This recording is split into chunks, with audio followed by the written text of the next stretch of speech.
Magandang araw, Pilipinas! Ito ang Valiente News hatid sa inyo ng Office of the Vice President. Naalalayan ng OVP Wheelchair Assistance Program ang isang tatay sa Barangay Calpi, Bulan, Sorsogon na nakikipaglaban sa karamdaman, maging ang kanyang anak na humaharap din sa matinding hamon. Narito si Maribeth Adlawan para sa karagdagang detalye.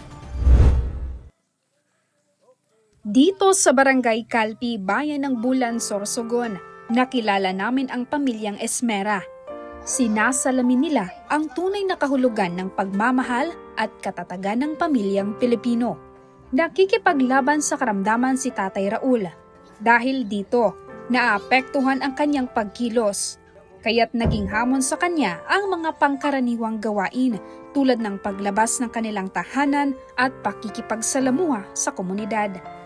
Na-diagnose naman ng cerebral palsy ang anak ni Tatay Raul.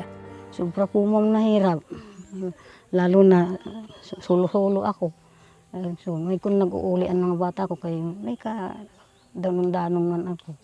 At upang maibsan kahit papaano ang bigat ng hamon na kinakaharap ng mag-amang Esmera, pinagkalooban sila ng mga wheelchair ng Office of the Vice President, Bicol Satellite Office sa ilalim ng Wheelchair Assistance Program.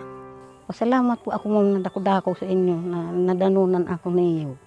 Layunin ng Wheelchair Assistance Program ng Office of the Vice President na makatulong sa mga kababayang nangangailangan, lalo na sa mga senior citizens, persons with disabilities at may mga kondisyong nakakaapekto sa kanilang pagkilos. Mula dito sa Sorsogon, ako si Maribeth Adlawan, lahat para sa Diyos, bayan at pamilyang Pilipino. Valiente News.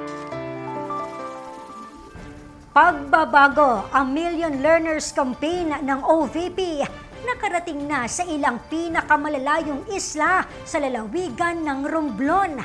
Ang buong detalye, abangan sa susunod na episode. Ako si Claudette Loreto. Mahalin natin ang Pilipinas. Maraming salamat.